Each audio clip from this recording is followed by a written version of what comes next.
Magandang umaga sa inyong lahat. Ako si Tina. Ako si Darlene. At ako si Zai. Wow! Napaka-ano lang, flow lang naman yun, no? Yes. Yes, magandang umaga at inaanya na. Inaanyayahan namin. Inaanyayahan namin.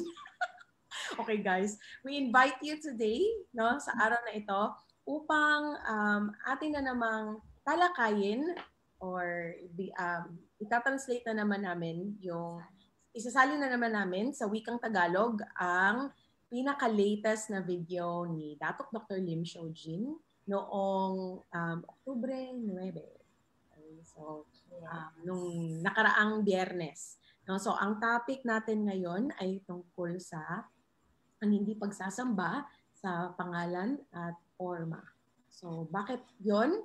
So, please stay with us no sa umagang ito at makinig kayo till the end kasi andun yung nasa whole storyline or sa sinabi ni Dr. Lim yung more information about Sunya.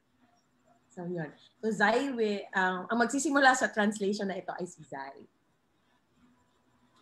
Yes. Ako yon. Yes. Ikaw. Okay. So, yeah. So, umpisahan na natin. May akong kopya dito, guys. So, sa mahabang panahon, maraming tao ang nagnanais na malaman kung ano ang Sunya. Kung ang Sunya ba ay isang relihiyon o di kaya ito ay nagtataguyod ng Budismo. Ano nga ba ang ibig sabihin ng relihiyon? Para sa ating guro na si Dr. Lim, ang mga pagtuturong pangrelihiyon ay may tatlong katangian. Tatlo pa rin. Una, may ama o kataas-taasang tao o Panginoon o Diyos na kailangan mong paniwalaan. Pangalawa, mayroon tayong tinatawag na kataas-taasang tirahan o tahanan o kaharian ng Diyos o syurga o langit na patutunguhan kapag tayo ay sumakabilang buhay na. Ang panghuli o ang pangatlo, mayroong pagsasanay o practice na kailangang isagawa upang ikaw ay mag-qualify na isang alagad ng isang relihiyon, katulad ng pagdarasal ng 5 beses sa isang araw at pag-aayuno tuwing Ramadan para sa ating mga kapatid na Muslim at pagdalo sa panglinggong misa para sa ating mga kapatid na Kristiyano at ang pagsasagawa ng puja para sa mga Hindu at Buddhist. Kung itong tatlong katangian ay umiiral, ito po ay tinatawag na relihiyon. Ayon kay Dr. Lim, mayroong isang miyembro na Muslim at nagalak sa kaalaman na ayon kay Buddha ay may nag-iisang Diyos lamang at si Buddha ay isa lamang guro. Ayon kay Buddha, mayroong kataas-taasang kamalayan na tumatagos sa oras at puwang. Tama ba yun? Yes. Nasa lahat ng dako at higit sa lahat, mayroon lamang nag-iisang kataas-taasang kamalayan.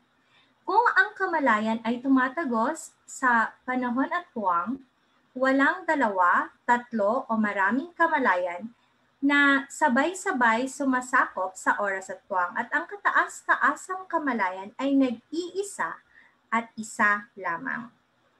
Ito ang orihinal na turo ni Buddha. Dahil sa maling pag-uunawa ng mga turo ni Buddha, maraming nagsasabi na si Buddha ay hindi naniniwala sa Diyos o di kaya ay atheist. Ito ay nagdedepende kung paano mo tingnan ang kataas-taasang kamalayan. Maraming relihiyon ang nagsasabi na ang Diyos ang gumawa ng mundo. Ayon kay Buddha, ang mundong ito ay patunay ng kataas-taasang kamalayan. Para naman kay Dr. Lim, ito ay parehas lamang. Ngunit iniiwasan ni Buddha na bigyan ito ng pangalan. Ayon kay Buddha, pwede tayong magkaroon ng isa lamang na ama o nag-iisang ama lamang. Ngunit maraming guro. Siya naman ay, ang tawag niya sa kanyang sarili ay guro at hindi ama. So pwede tayong pumili ng ating ama and hindi natin siya maaaring tawagin ama dahil nga siya lamang ay isang guro. So dahil dito, maraming kritiko ang nagsasabi na si Buddha nga ay nagtuturo ng atheismo o hindi siya nagtuturo about Diyos. Ngunit maraming disipulo si Buddha na mga relihiyosang tao o may mga relihiyon o may paniniwala sa Panginoon at hindi naman ito pinakikialaman ni Buddha. Ayun na yun. Back to you, Tina. Ayan, salamat sa pagsalin sa unang parte natin. So, si Darlene na ang sunod. So, in relation sa pagsasalin ni Ate Zai, isang magandang ehemplo nitong ng principles na na-mention ni Ate Zai is yung kwento ni Dr. Lim about sa isang mayamang businessman, merchant, na nag-donate kay Buddha o nagbigay kay Buddha ng Jetavan o isang lugar na retreat, na pinakamagandang retreat para kay Buddha. At ito ay isang park o sa Jeta Grove. Oo, ang tawag dito ay Jeta Grove Anathapindika Park. Na ito din ay dinonate kasama si Prince Jita and si Anathapindika. So si Anathapindika ay isa ding leader o ng Zoroastrians, or itong Zoroastrians, sila ay mga sila ang sumasamba sa fire, sa apoy. And nagtanong din si Anathapindika kay Buddha nung kasi sinusunod din ni Anathapindika ang mga tinuturo ni Buddha. Nagtanong siya isang araw kung kung pwede pa ba siyang worship o magsamba sa kanyang sinasambang God ng apoy o God. Diyos ng apoy. And actually, before pa kay Anathapindika, may tatlong magkakapatid din sa Kasyapa family o sa Kasyapa na pamilya na sila din ang mataas na leader ng Zoroastrian na paniniwala. Yun din yung kanilang tanong kay Buddha at yun nga, hindi sila pinastop. Hindi sila pinagbawalan ni Buddha na hindi na isambang kanilang Diyos o kanilang napiling Diyos na apoy. And then ang advice lamang ni Buddha sa kanila is hindi sambahin ang tatlong klase ng apoy. Yun yung sa previous na videos ni Dr. Lim na mention na yun na itong tatlo. Ito yung apoy ng walang kaalaman. Yeah. Apoy ng walang kaalaman, apoy ng apoy ng ano ba yung hate? Hate it's not anger. So apoy ng greed. Greed is, oh my God. Okay, anyway. So yung tatlong apoy is yung fire of ignorance, yung walang kaalaman, fire of hate, and fire of greed. Ito lang yung tatlong apoy na ayaw, hindi naman in-advise lang term ni Buddha na hindi sambahin. Galit at puot. Oo, galit at puot, yun ba? Apoy ng galit at apoy ng puot. At during this time, madami ding mga Brahmin na sumusunod at naniniwala sa kay Buddha at sa kanyang hindi niya pagbabawal sa pagpili kung anong Diyos ang iyong sasambahin. And related din ang theory ng God sa theory ng soul. So madaming tao ang nagsasabi na si Buddha ay hindi naniniwala sa aspeto ng soul. Aspeto ng kaluluwa. Kaluluwa. At ang sabi nila, si Buddha ay hindi naniniwala na may kaluluwa ang tao. At may isang dialogo between sa isang Buddhist leader at na isang Hindu leader na kung saan yung Hindu leader ay naniniwala na ang Hinduismo at Buddhismo ay magkapareha, are the same. Pero ito si Buddhist leader naman ay nag-disagree at hindi siya naniniwala na katulad ang Buddhismo at Hinduismo. At sinasabi niya, hindi sila magkatulad kasi ang Hinduismo ay naniniwala sa konsepto ng kaluluwa or ang tinatawag nila dito ay Atma. So, while ang Buddhismo ay hindi naniniwala sa konsepto ng Atma or ng kaluluwa. So, madaming Buddhist guro sa panahon ngayon na hindi pagkakaunawaan sa aspeto ng pagtuturo ng kaluluwa, sa konsepto ng kaluluwa. And ngunit, itong mga Buddhist din ay naniniwala sa reincarnation o pagbabalik tao. At napatanong din si Dr. Lim, if wala kang kaluluwa, di ba, ang Buddhist, sabi nila, hindi naniniwala sa konsepto ng kaluluwa. Kung wala kang kaluluwa, sino yung nagbabalik tao? Tapos, naniniwala sila sa konsepto ng pagbabalik tao.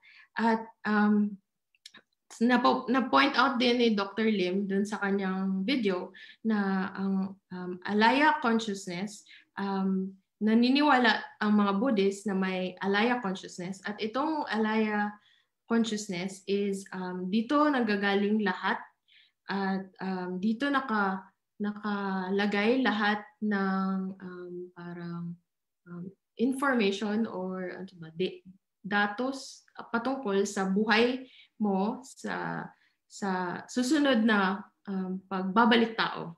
At natanong din ni Dr. Lim, susunod mong buhay. And natanong ni Dr. Lim, hindi ba ito yung kaluluwa mo? So, in connection dyan, gusto din i-define ni Dr. Lim kung ano ang ibig sabihin ng soul. So, alam nating lahat na tayong lahat ay may Alam nating lahat na tayong lahat ay may utak at may katawan. And ang utak natin ay iba sa ating kaluluwa at ang kaluluwa at ang utak ay nawawala kapag namamatay ang tao kasabay ng katawan. And so kung namatay ang isang tao, ano ang maiiwan sa tao? Sino ang pupunta sa? Sino yung pupunta sa heaven or sa langit? Or kung ano man yung abode or lugar kung saan mo pinaniniwalaan na dun ka pupunta kapag ikay namatay na or nagsumakal bilang buhay.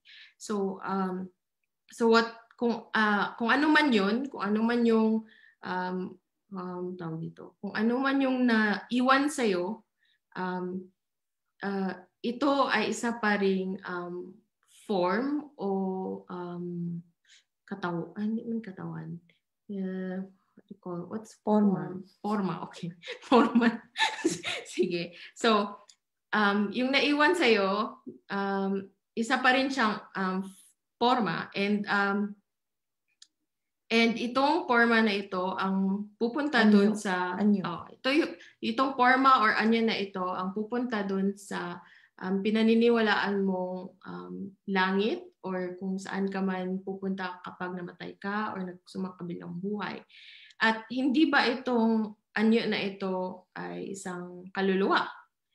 Sabi naman ni Buddha, yung kaluluwa or yung forma or anyo mo ay ikaw pa rin yun, at ikaw ay yung anyo mo or yung forma or yung kaluluwa mo. And hindi mo pwedeng i-separate or i-biak yung itong dalawa dahil ikaw yun. And ito na, manifestation ay lumalabas. Yes. So, we are the manifestation of the consciousness. So, tayo ang patunay or katibayan na merong katas-asang kamalayan, yes. So, we are the manifestation of the consciousness, meaning katibayan tayo ng kamalayan. And sa ibang tao, ini-insist talaga nila na talagang separate na itong kaluluwa o anyo ay isang separate entity or ito ay hindi ikaw, parang ganun. And but some also and that itong anyo na ito ay walang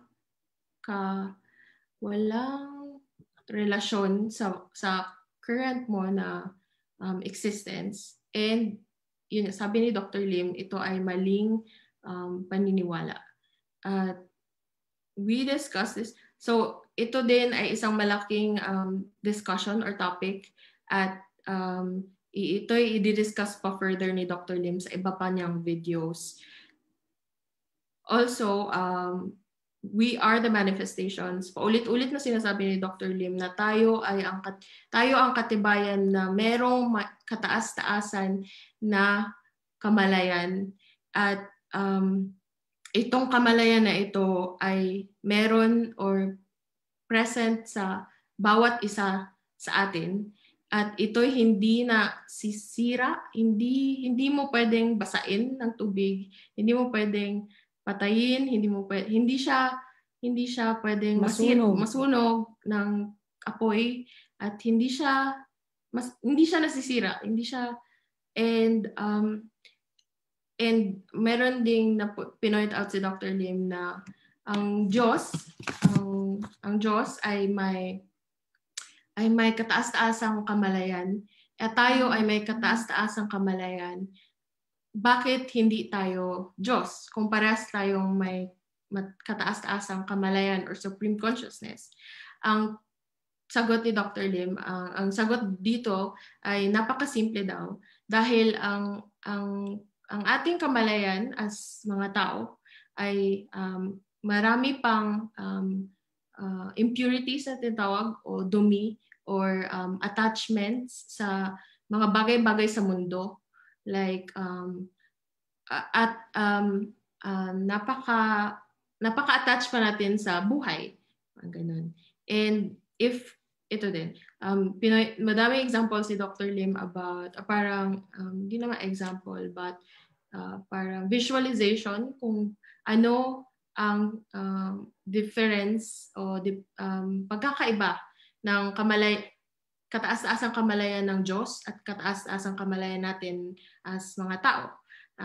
Isang ehemplo dito is if ang Diyos ay ito na napaka-science.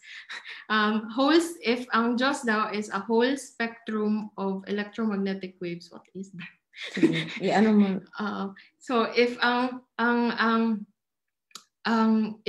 Diyos ay electromagnetic waves talaga. Oh, okay. So ang Tagalog talaga niya is electromagnetic waves. So if ang Diyos daw electromagnetico. As in, mga alon ng electromagnetic waves. Okay. Lang natin. Basta it's easier kung electromagnetic waves. Okay. So, if ang Diyos daw ay if ang Diyos daw ay whole spectrum ng electromagnetic waves, then tayo yung isang parte lang doon na nakikita.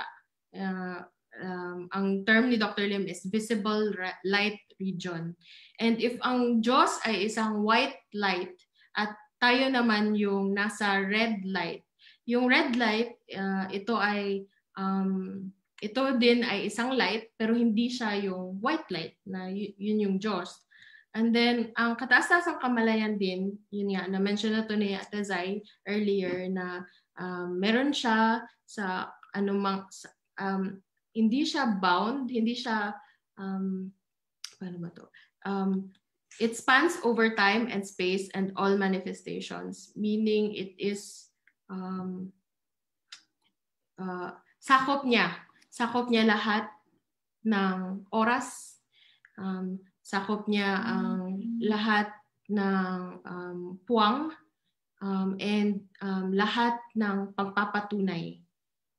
And habang tayo mga humans, mga tao, habang tayong mga tao ay inoccupy lamang natin ang certain specific limited na oras dito sa mundo at limited na puwang or so limited like limitadong. Okay. Limitadong yun lang. Limitadong puwang at tayo ay limited din sa ating katawan at ating utak. And yun nga, tayo ay very limited beings. Limited being. Yun just for this context, yes. Yeah. A limited manifestation. Yeah. So the theory of kataas-taasang kamalayan is a very complicated and napaka-komplikado at napaka-lawak na diskusyon o topic. Kaya i-mention or gagawa si Dr. Lim ng video about it sa future. So, yep. And then, gusto ka or asan na? 3 levels of practice sa sunya. And then, diretso na sa imo. Sige. Ay, ikaw lang. Okay. So, na-mention din ni Dr. Lim, after niya na-discuss yung konting part ng kataas-taasang kamalayan or supreme consciousness, na-mention niya na may 3 levels or sunya practice. So, alam na natin to pag sinubaybayan natin yung mga videos previously, ito yung basic na basic practice natin is ang basic na pagsasanay is ang pag-synchronize ng utak at ng katawan. At ito yung ginagawa natin to gamit ang reverse counting o pagbibilang ng pabaliktad at to achieve para makuha natin ang kapayapaan. Para makuha natin ang kapayapaan. And ang second level ng practice ng sunya is ang pag-synchronize o pagsabay ba? Pagsabay ng mind, ng utak at ng katawan sa ating komunidad. At paggawa ng ating trabaho as humans, as tao. And dito na part naman ang ginagawa natin ito na practice o para makuha natin yung prosperidad. Yes. And ang pinakamataas na level ng practice ng sunya is actually ang kamalayan natin ay isasabay natin sa ating kataas-taasang kamalayan. Yes. So itong part na ito ay tinuturo lamang kapag na-discuss na natin yung yoga chara ng mas malalim pa. Kasi sa aking na-remember na mention na to sa previous nating videos with Dr. Lim talaga. And so ito din ang isang reason kung bakit daw si Xuanzang ay pumunta sa India is para matutunan yung pagsasabay ng utak at ng katawan, pagsasabay ng kamalayan sa kataas-taasang kamalayan. Ito yung reason kung bakit siya pumunta ng India. And now I think si ate na. Sige. So thank you, Darlene, for that wonderful translation. So sa pagpapatuloy, iniiwasan talaga ni Buddha ang pagbigay ng pangalan sa kataas-taasang kamalayan sa kanyang mga disipulo kasi yung kanyang mga disipulo ay galing sa iba't ibang paniniwala.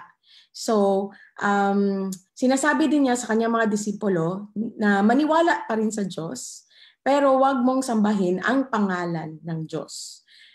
Meaning, ang iyong isasanay ay ang iyong sasanayin ay ang pagsunod sa landas o ano pa ba? Sa landas o paraan o daan. Ito yung iyong nadinikta sa inyo ng inyong ama or napili na ama.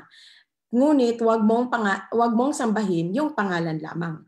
So, ating i-mention ngayon or na-mention din ni Doc, ito yung galing sa video niya na sa kanyang pagsasaliksik at saka sa kanyang pag-aaral no sa mga iba't ibang relihiyon, ngunit pareha ang tinuturo sa iba't ibang religious schools. So makikita natin na meron kaming isasabi later na mga chapters and verses. Parang scriptures. Just to give you the proof or patunay na ang Diyos ay hindi nagsabi na sambahin ang kanyang pangalan. Ngunit ang sinasabi niya lang ay gawain mo lang ang dapat mong gawin, which is yung sundin ang kanyang turo, ang kanyang landas, ang kanyang daan. Okay? His path or his teaching. So, unahin natin ang Biblia. So, let us first refer to the Bible. So, i-English ko na lang, hindi ko na ito ita-translate kasi baka ma-lost in translation po tayo at magkaroon ng mga iba't ibang kasi alam naman namin na kayo ay majority of the Filipinos are Bible readers. So, sa Biblia, sa Matthew 7 verse 21 to 23. Not everyone who say to me, Lord, Lord, shall enter the kingdom of heaven, but he who does the will of my Father in heaven. Many will say to me in that day, Lord, Lord, have we not prophesied in your name, cast out demons in your name, and done many wonders in your name? And then I will declare to them, I never knew you. Depart from me, you who practice lawlessness. So sa chapter na ito, klaro na sinabi ni Jesus na wag mong tawagin ang aking pangalan, hindi kita kilala. No, gawin mo ang anong sinabi ng Panginoon na gawin mo. Gawin mo ang iyong trabaho, ang iyong duty, mahalin mo ang iyong kapwa, forgive.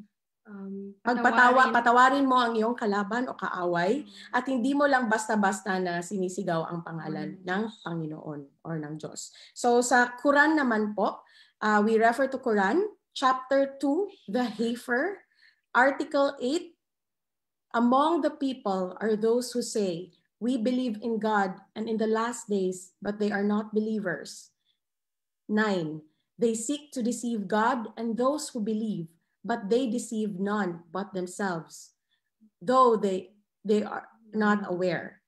10, in their heart is sickness, and God has increased their sickness. They will have a painful punishment because of their denial. 11, and when it is said to them, do not make trouble on earth, they said, we are only reformers. 12, in fact, they are troublemakers, but they are not aware. So sa chapter na ito, klaro din na nilagay na hindi mo lang basta-basta na sinasamba ang pangalan ng Diyos, ngunit dapat mong sinunod ang kanyang mga abiso o advice. At maraming mga tao na tinatawag ang pangalan ng Diyos at sinasabi niya na siya ay naniniwala sa Diyos, ngunit hindi talaga sila naniniwala. Kasi hindi nila ginagawa yung sinasabi ng Diyos. Hindi nila ginagawa or hindi nila sinasanay yung sarili nila na gawin ang mga bagay na sinabi or in-advise ng Panginoon. At maraming mga tao na magkiklaim na sila ay naniniwala, ngunit hindi talaga. So yun. So tawag at saka pilit nilang i-deceive or ano bang deceive? Pilit nilang i-deceive ang Diyos, pero alam naman natin na hindi talaga na-deceive. At saka, ano lang sila, troublemakers at hindi sila aware. Wala silang kamalayan. They think akala lang nila na naniniwala sila. Pero actually, ginagawa nila yung mga violence. No? Ginagawa nila yung violence in the name of God are actually hindi sila believers. So another book, let us look at Upanishad, ang first chapter of Upanishad, Article 2. If one should desire to live in this world 100 years, one should live performing karma or righteous deeds. Thus thou mayest live. There is no other way. By doing this, karma or the fruits of thy actions will not defile thee. Article 12. They fall into blind darkness who worship the unmanifested, and they fall into greater darkness who worship the manifested. And this is also clearly stated at sa chapter naman ito ng Upanishad, klaro din na sinasabi na gawin mo ang iyong gawain at in so doing, ang iyong karma, hindi ka lang basta-basta na sumasamba na blindly sumasamba, no, ang walang anyo at may anyo, ang pangalan at walang pangalan. So, yon. At saka in final religious text, galing naman ito sa Buddhist na sutra called the Diamond Sutra, chapter 5. The real form of Buddha. So, this is a conversation. So, English ko na lang. Okay. Subhuti, what do you think? Can one see the Tathagata by his bodily forms? Ang sagot, no, Bhagavan, one cannot see the Tathagata by his bodily form. Why is this? The bodily forms taught by Tathagata are actually not forms. The Buddha said to Subhuti, all things that have forms are false and deceptive. If you see all forms and non-forms, then you see the Tathagata. So, ang Tathagata here means guro or teacher, where Buddha refers to himself. At sa chapter na ito, sabi din ni Buddha, he clearly states, which hindi tayo sumasamba ng pawang katawan lamang, yung katawan or anyong katawan. At ang pangalan at ang mga anyo ay mapanlin lang. At hindi natin sinasamba ang pangalan at anyo. So sa araw na ito, sa panahon na ito, marami tayong nakikita milyon-milyon na mga ng statwa ni Buddha na ginawa sa buong mundo at maraming mga tao na sumasamba sa statwa na which is in direct contradiction sa turo ni Buddha. Meaning hindi to tinuro ni Buddha na sambahin ang kanyang statwa. So, akala nila na sila ay naniniwala pero actually hindi sila naniniwala kasi statwa lang yung kanilang sinasamba. Iba ang pagsasamba ng statwa at pangalan at anyo base sa pagsunod sa gawain natin dito sa mundong ito. No? So which is to spread so sa ngayon, I am sure by now kayo ay sumasang-ayon na ang sunya tinatanggal talaga natin ang pangalan at anyo. Hindi tayo nag-i-introduce ng ama sa inyo kasi ikaw ang pipili ng iyong ama kung ano ang iyong relihiyon. Hindi din natin pwedeng sabihin huwag kang maniwala at maging isang atheist. Maniwala ka sa Diyos o hindi ka maniwala, yan po ay isang choice ng sunyati. Ito po ang iyong pinaka-basic na right, no, na maniwala kung ano ang gusto mong paniwalaan, no, sa bawat sunyati. At hindi tayo mag-interfere, hindi tayo makialam sa mga paniniwala ng mga tao. So sa aspeto na ito, no, so sa kanina na na-mention ni Zai, sa tatlong level kung isang relihiyon ba tayo, hindi tayo relihiyon. So, sa next video, sa susunod na mga video, i-discuss naman ni Dr. Lim kung bakit ang pagsamba sa pangalan at anyo ay napaka harmful, no? At saka hindi siya iba sa pagsamba ng mga statwa. So, yes, hindi siya yeah. So, you shall not worship any name and form. And makikita mo talaga itong concept na ito, makikita mo na-mention ito sa Bible, sa Quran, sa Upanishad, at saka sa Diamond Sutra, that such worship is banned from all religions. So, nagtatapos po dyan ang ating translation or pagsasalin sa wikang Tagalog na ginawa ni Dr. Lim. So, now it's our turn. Kung meron pa ba kami masasabi, but magbabasa na lang kami ng mga comments ngayon. But actually, natuwa talaga kami sa lesson na ito. Kasi marami kaming parte kung saan mas lalo kaming naliwanagan at meron ng mga direct text, no, na mame-mention din namin kung sakaling may mga magtatanong kung religion ba talaga ang sunya, kasi marami talagang nag-i-insist na religion, pero hindi talaga kami religion. Isa lang kaming pagsasanay. Parang tinuturuan lang namin kayo ng swimming, magsipilyo, ganon. So pagsasanay lang talaga tayo dito sa At saka yung pagsasanay na nakakayaman, 'di ba? What else is possible? Yan po yung level 2. Tayo ay parang paaralan. Yes. Parang ganun lang talaga. So napakasimple. So kami ay natutuwa at kami ay nagagalak. Diba, na kayo ay naririto sa amin at sinasabayan nyo kami at nakikinig. Natututo. Yes, sinasabayan nyo kaming matuto. Kasi habang nagdi-discuss kami dito, kami din ay natututo. Okay? Ito yung ating learning creed. No? Kung yung ating naririnig, minsan nakakalimutan natin. Yung ating nakikita at naririnig, anong nangyayari? Hindi ko din alam. Charot lang. Nakalimot ko yung sa full ato na iintindihan. Yes. So, yung ating naririnig at nakikita na mas naaalala natin ng konti. Pero yung nakikita natin at naririnig at pinag-uusapan, medyo mas lalo nating naiintindihan. Yung naririnig mo, nakikita mo din at pinag-usapan at ginagawa mo na, ito ay magiging knowledge at skill.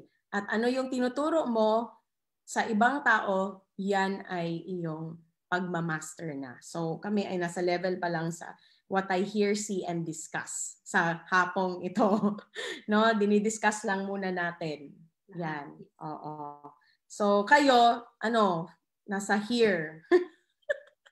So, ang gagawin nyo, isalin nyo naman ito sa English. Yun ang inyong isalin nyo yung aming sinabi sa wikang English. Diba? Or sa Pero anyway, we'd like to say hello to all our viewers and learners sa hapong ito, Sunya Sundays. Hello to Ate May Flor. We have, of course, Crown Ambassador Neng Suelto. Hello. Tita Babes Acosta. Tita Merlinda. Richard Laurente. Yes. And sino pa ba? Aisha and Ate Arian. Yun. Tita Mean. Yes, was here earlier. And of course, we have Dinesh Sa from Sri Lanka. And then there is Sri from Indonesia. Meron din yun. So, salamat. And Zai, would you like to say something or announce something? So, patuloy lang. Zai, nakamute ka. Yes. Maraming salamat sa mga kasama natin ngayong araw na ito. And napakaganda ng ating topic. Yun, off na ang aking light. So, yan, napakaganda ng ating ng topic na ito. And talagang nakakatulong siya. Very interesting. Thank you so much. Yes. And ano pa ba? Darlene.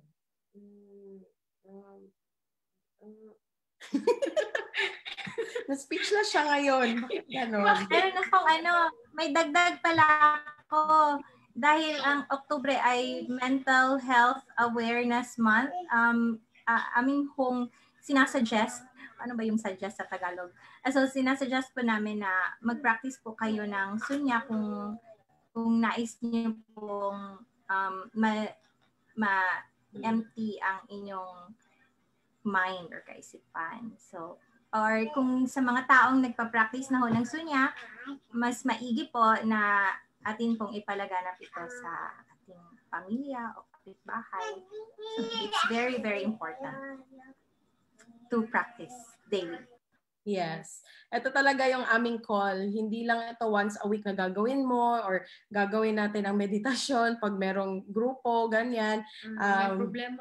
Or may problema, dyan ka pa mag-meditate para lang din sa prayer. No? Dyan ka pa nagpe-pray kung may problema na.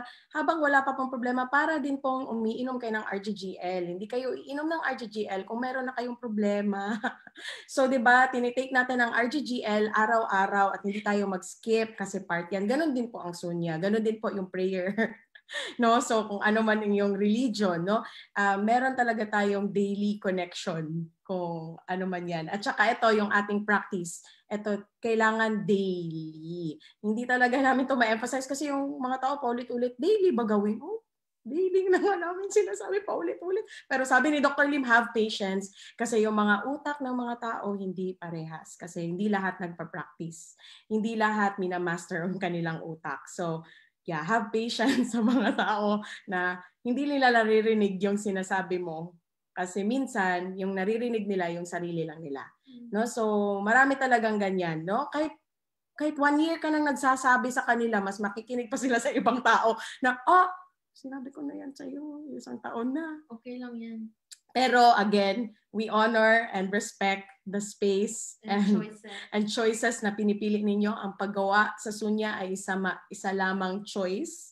No, it's up to you if you want to choose you by doing this practice or if you want to keep choosing becoming ignorant. Diba? So, yun lang yun. So, it's a choice. So, kung anong ginagawa mo, yun nga, sinabi nila na, diba, kung ano yung ginawa mo sa buhay mo, ay pawang mga choice mo talaga. Walang, so, hindi na ako magle-lecture ng gano'n kasi parang, maraming mga, mag-yaw-yaw kong mind. So, what else is possible? How does it get any better than this? Please, keep sharing the sunya. It's very easy. Walang namamatay sa pag-try ng sunya. Napakadali. Wala ka ding pera na ilalabas sa sunya. I mean, alam mo yun, pagtuturo mo, 15 minutes, 10 minutes mo lang siya i-share. That's already a wonderful, Gawin nila 5 minutes, 3 minutes. Gawin nila 3 minutes, 5 minutes daily. Walang problema. Napakadali po talaga. Yung parang, oh my God, ito na yung pinakamadali na kayo naghahanap pa ng mga mahirap gawin. So, yun nga. Simple lang talaga. Simple pero sa utak na hindi nagmamaster, mahirap siya. So, shots fired. Pero sige lang. Ganon din kami before. Mahirap siya kasi hindi nga na-master yung utak. Pero, yes. Eventually, mas maganda yung ating pag-integrate sa society or sa paggawa mo ng negosyo sa DXN pag ikaw ay nagsusunya lagi. Ito ang aming mga report sa mga tao na nagsusunya. No, lagi medyo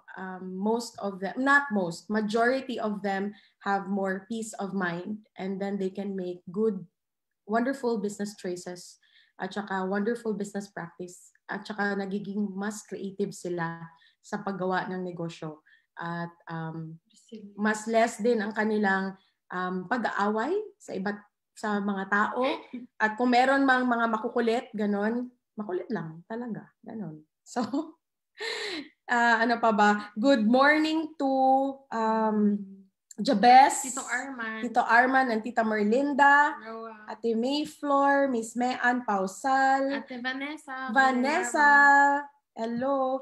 Tita Babes Acosta. Rajan KV. Tita Jerry Alianza. I know the internet is you can just watch the replay. Yes, that would be wonderful. And share. Of course, Ate Disay. Yeah. And also share the replays or the episodes. Yes. Or if you feel or remember someone suddenly, maybe they need some tools to help them during this kasi pandemic pa rin tayo. So maybe they need the tools. So yep. Napakadali din ituro ang Sunya kasi hindi na kayo walang contact. Okay? Oh. So, hindi kayo magta-touch each other, ganyan. So, wala kayong nababiolate na COVID protocol. So, maaari mo din siyang ituro online. At ang napakaganda, libre. Okay? So, libre na to. Pero marami din kaming mga programs na kung gusto niyo magbayad, marami din kaming ganun. So, marami din kaming programs na gusto niyo magbayad din. Magbayad kayo. So, online din po kami. Meron din kaming mga paid programs that could also be a contribution to your business.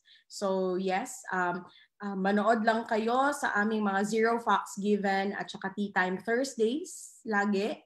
So Zero Fox Given is tomorrow 8 p.m. and we will still be having Miss Jenny and Darlene. Yeah. Yes. About the M-Miracle series. So, yon, syempre, naman tayo sa business side kasi 'di ba, ito yung pag-integrate natin ng prosperidad. Paano ba natin ma-ensure 'di ba, na tayo ay gumagawa ng Sunya kung walang peace at prosperity. Yung application. Application. Yes. So, yun. So, kami, ang maganda is sinasabay namin ang glow up, no? Tinuturo din namin ang Sunya while they're also doing the glow up of.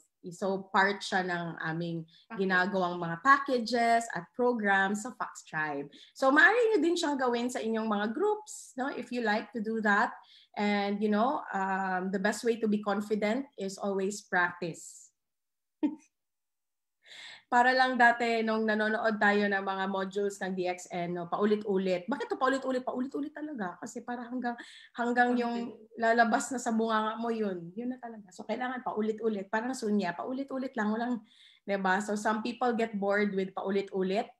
But yun nga, practice makes wonderful. So yun. Yep. Any more? True. So, yeah, ang Sunya ay isang, pagsasanay for self-mastery. Ano yun? Ano yun? Para pansariling, basta, self-mastery. So, yes. Sunya is a self-mastery practice.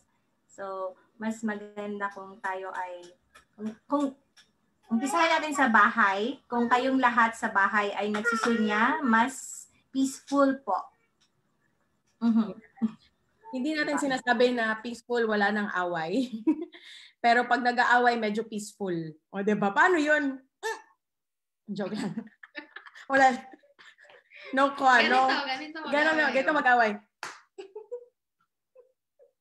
So, ganun. Peaceful na siya. Wala nang, nag-aaway kayo, pero walang nagsasakitan. Alam mo yun. Yung walang violence sa fight. Syempre, normal naman yan sa relasyon na mag-away. So, gusto niyo mag-love? Na tayo dito? No. Normal sa relasyon yung mag-away. Pero yes, how you deal with it, how you, your relationship. So, yes, there is more improvement. Tama si Zai that you start with yourself and then start with the family. Wag mo munang i-share to sa mga stranger kung hindi mo siya ginagawa on your own.